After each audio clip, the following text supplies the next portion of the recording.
আসসালামু আলাইকুম। 10 মিনিট মাদ্রাসায় আপনাকে স্বাগতম। আজ আমরা সুন্নতের বৈজ্ঞানিক ব্যাখ্যা জানব। 1. ঘুম থেকে ওঠার পর দুহাতের তালু দিয়ে মুখমণ্ডল ও দুচোখ মর্দন করা, যাতে তন্দ্রাভাব দূর হয়ে যায়। এ কাজটি শুদ্ধ বিজ্ঞানসম্মত নয়। স্বাভাবিকভাবেই আমরা লক্ষ্য করলে দেখতে পারব এ অভ্যাস করলে ঘুম থেকে কত দ্রুত পরিত্রাণ পাওয়া যায়, তখন আর তন্দ্রাভাবটা থাকে না। 2. ঘুম থেকে উঠেই মিসওয়াক করা। মিসওয়াক রাসূল আকরাম সাল্লাল্লাহু আলাইহি ওয়াসাল্লামের জীবনের একটি গুরুত্বপূর্ণ অভ্যাস। তার ইন্তেকাল হয়েছে মিসওয়াকরত অবস্থায়। হুজুর সাল্লাল্লাহু আলাইহি ওয়াসাল্লাম মিসওয়াক সম্পর্কে অনেক ফজিলত বর্ণনা করেছেন। আধুনিক চিকিৎসাবিদগণ এ সুন্নত থেকে বেশ কিছু তথ্য বের করেছেন। তা হলো, দাঁতের ভয়ঙ্কর কয়েকটি রোগ হয়ে থাকে, যেমন জিঞ্জিভাইটিস। এ রোগ হলে দাঁতের মাড়ি থেকে রক্ত পড়তে থাকে এবং পচন ধরে দুর্গন্ধের সৃষ্টি হয়। কেরিস্টিথ, এ রোগ হলে দাঁতের ক্ষয় শুরু হয়। পাইরিয়া, এতে দাঁতের মাড়ি ফুলে যায়, রক্ত ঝরে। মেসওয়াক এ রোগগুলো দূর করতে সক্ষম। গাছের ডাল দ্বারা মেসওয়াক করা সুন্নত, ব্রাশ দ্বারা সুন্নত নয়। দেখা গেছে পাইরিয়া হলে দাঁতের মাড়ি ফুলে যায়, তখন ডাক্তারগণ পরামর্শ দেন মাড়িতে শক্ত কিছু দিয়ে হালকা হালকা করে চাপ দেওয়ার জন্য। মেসওয়াক এক্ষেত্রে অনেক সহায়তা করে, যা ব্রাশে হয় না। তাছাড়া মেসওয়াকের চাপটা একটু শক্ত হওয়ায় দাঁত পরিষ্কার হয় বেশি। 2 হাতের কবজি পর্যন্ত ভালোভাবে ধোয়ার পর পানির পাত্রে হাত দেওয়া, এটা স্বাস্থ্যের জন্য খুবই উপকারী বিষয়। ঘুমে থাকা অবস্থায় অচেতনভাবে শরীরের গুপ্তাঙ্গে স্বভাবতই হাত যায়, ফলে সেখান থেকে নানা প্রকার রোগ জীবাণু হাতে লাগে। তাই সে হাত না ধুয়ে কিছু খেলে মারাত্মক রোগ হতে পারে। তাছাড়া হাতে লেগে থাকা জীবাণু থেকে বিভিন্ন প্রকার সংক্রামক রোগও হতে পারে, যেমন মলদ্বারে হাত লাগলে এ থেকে বিভিন্ন রকম কৃমি তো আছেই, এছাড়াও পুরুষের গনোরিয়া থেকে অন্যজন সংক্রামিত হতে পারে। মেয়েদের ট্রাইকোমোনাস থাকলে সংক্রামিত হতে পারে। 4. পায়খানায় জুতা পায়ে মাথা আবৃত করে যাওয়া। পায়খানায় বহুবিধ রোগ জীবাণু থাকে, বিশেষ করে বক্রকৃমির ডিম, যা খালি চোখে দেখার কোনো উপায় নেই। খালি পা থাকলে এগুলো সহজেই ত্বকের গভীরে পৌঁছে যায়, ফলে বিভিন্ন ধরনের শারীরিক অসুস্থতা দেখা দেয়। রক্ত স্বল্পতা, অনিয়মিত পায়খানা হয়, শরীরে ঘন ঘন জ্বর দেখা দেয়, শরীর দুর্বল হয়ে যায়। জুতা পায়ে থাকলে সে আশঙ্কা আর থাকে না। মাথার চুল সংবেদনশীল, এগুলো যেমন অতি সহজে জীবাণু ধারণ করতে পারে, তেমনি জীবাণু ছড়াতেও সক্রিয়। তাই অস্ত্রোপচারের সময় ডাক্তারগণকে দেখা যায় তারা মুখমণ্ডল ছাড়াও মাথা টুপি দিয়ে ঢেকে ফেলেন, যাতে করে রোগ জীবাণু ছড়াতে না পারে। পায়খানায় অসংখ্য রোগ জীবাণু ছড়িয়ে থাকে, মাথা আবৃত থাকলে চুল সে জীবাণু ধারণ থেকে রক্ষা পায়। 5. পেশাব পায়খানায় ছিটা ফোটা থেকে সতর্ক থাকা। এখানে লক্ষণীয় বিষয় হচ্ছে, শরীরে যে সমস্ত রোগ জীবাণু বের হয় এর 90% প্রস্রাবের সাথে আর 10 ভাগ পায়খানার সাথে বের হয়। প্রস্রাবের ছিটাফোঁটা থেকে সতর্ক থাকা শুধু সুন্নতের জন্য নয়, স্বাস্থ্যের জন্য এদিকে লক্ষ্য রাখা অত্যন্ত জরুরি। হরেক রকম রোগ শরীরে প্রবেশ করে, যেগুলো শরীরে আশ্রয় নিতে পারে না, এর 90 ভাগ প্রস্রাবের সাথে বের হয়ে যায়। তাই এর ছিটাফোঁটা যদি কাপড়ে অথবা শরীরে লেগে থাকে, তাহলে রোগটা আবার শরীরে প্রবেশ করতে পারে অথবা অন্য জায়গায় ছড়াতেও পারে। 6. পায়খানায় ঢিলা ও পানি উভয়টি ব্যবহার করা। হুজুরে পাক সাল্লাল্লাহু আলাইহি ওয়াসাল্লাম পরিষ্কার পরিচ্ছন্নতার প্রতি অধিক দৃষ্টি রাখতেন। শরীরের কোথাও যেন কোনো রোগ জীবাণু লেগে না থাকে, এজন্য সাহাবীদের নসিহত করতেন। পূর্বেই বলা হয়েছে, শরীরের নানা প্রকার জীবাণুর 10% মলত্যাগের সাথে বের হয়। মলত্যাগ শেষ হলে মলদার পানি দিয়ে ধোয়ার পূর্বে 3 বার ঢিলা দিয়ে ভালোভাবে মুছলে আর কোনো নাপাক লেগে থাকার আশঙ্কা থাকে না।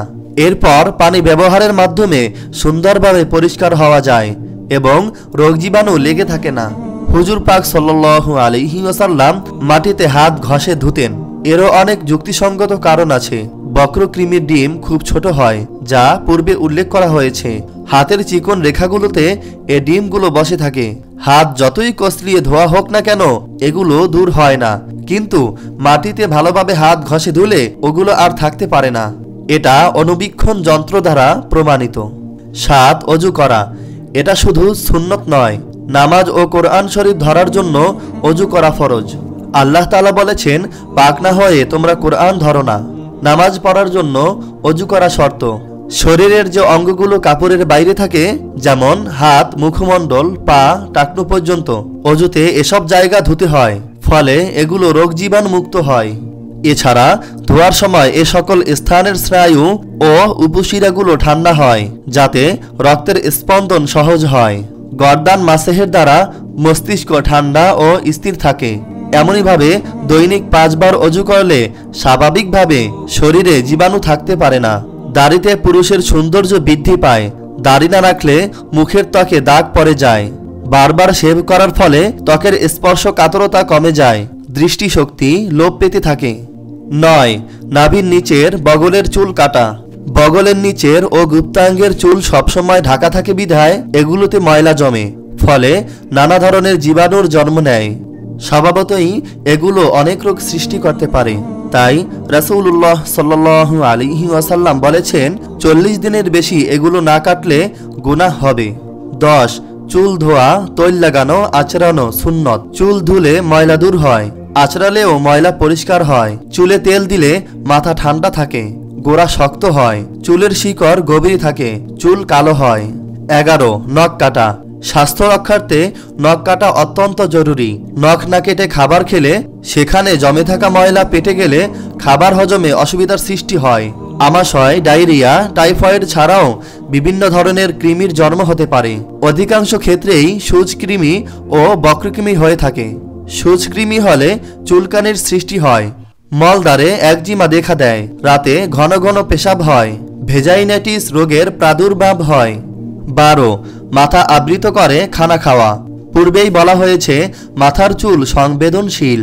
এগুলো যেমন জীবাণু ধারণ করতে পারে, তেমনি ছড়াতেও পারে দ্রুত। তাই খাবারে যাতে জীবাণু ছড়াতে না পারে সেজন্য মাথা ঢাকার যথেষ্ট প্রয়োজন রয়েছে। 13. খাওয়ার পর আঙ্গুল চেটে খাওয়া। এ সুন্নত থেকে চিকিৎসাবিদগণ সুন্দর তথ্য বের করেছেন।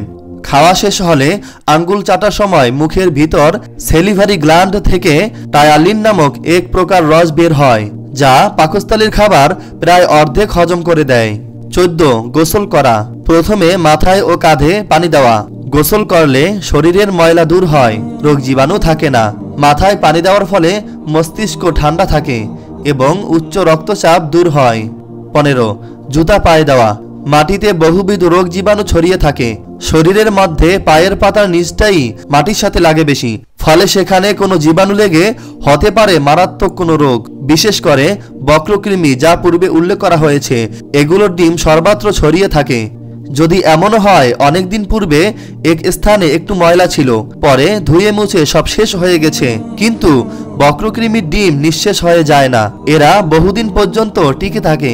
খালি পা পেলে এগুলো সহজেই গভীরে ঢুকে যায়। 16. খতনা করা। মুসলমানদের একটা বিশেষ পালনীয় সুন্নত হলো খতনা। লিঙ্গের উপরিভাগের বাড়তি চামড়া না কাটলে ভয়ানক রোগ হতে পারে। এই ত্বকের ভিতর জমে থাকা ময়লা বিষাক্ত হয়ে অনেক সময় চামড়া ফুটো হয়ে যায়। উপরে ফুটো হলে এগুলো ফাইমোসিস বলে, নিচে ফুটো হলে প্যারাফাইমোসিস বলে। এ রোগ হলে উপরের বাড়তি চামড়া না কাটলে চামড়ায় পচন ধরতে পারে, স্ত্রী সহবাসে মারাত্মক অসুবিধা হয়। এ ময়লার সাথে জমে থাকা বিভিন্ন রোগ জীবাণু স্ত্রী জরায়ুতে লেগে নানা রকম সংক্রামক রোগ দেখা দেয়। লিঙ্গের মাথায় মাংস জমে প্রস্রাব বন্ধ হয়ে যেতে পারে বিধায় ক্যান্সার হতে পারে। আমার জানা মতে অনেক হিন্দু ডাক্তার এ রোগ থেকে পরিত্রাণ পাওয়ার জন্য খতনা করেছেন। 17. মদ ও শূকরের গোশত না খাওয়া। এগুলো শুধু রাসূল সাল্লাল্লাহু আলাইহি ওয়াসাল্লামের পরিত্যাজ্য বস্তু নয়, কোরআন শরীফেও আল্লাহ তাআলা এগুলোকে হারাম ঘোষণা করেছেন। মদ পান করলে লিভারের কার্যক্ষমতা নষ্ট হয়ে যায়, কোনো ঔষধ শরীরে কাজ করে না, ফুসফুস ও হৃৎপিণ্ডে পানি জমে যায়, শ্বাস প্রশ্বাস নিতে খুব অসুবিধা হয়, কিডনিতে অসুবিধা হয়। শূকরের মাংসে এমন এক প্রকার জীবাণু থাকে যা সিদ্ধ করলেও সহজে নষ্ট হয় না।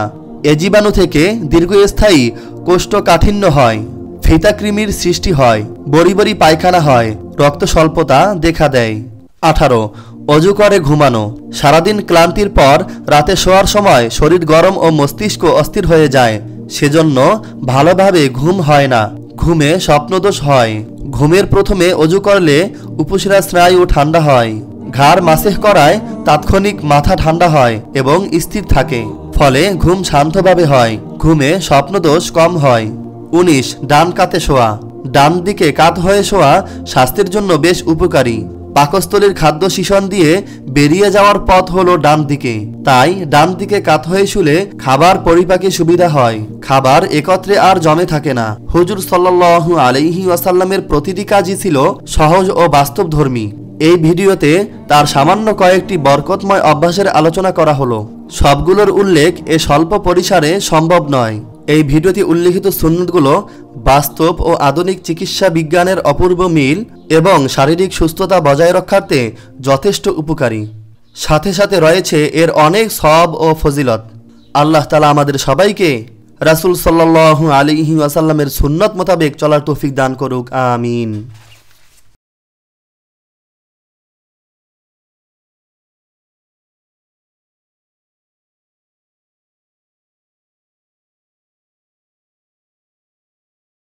جزاك الله جزاك الله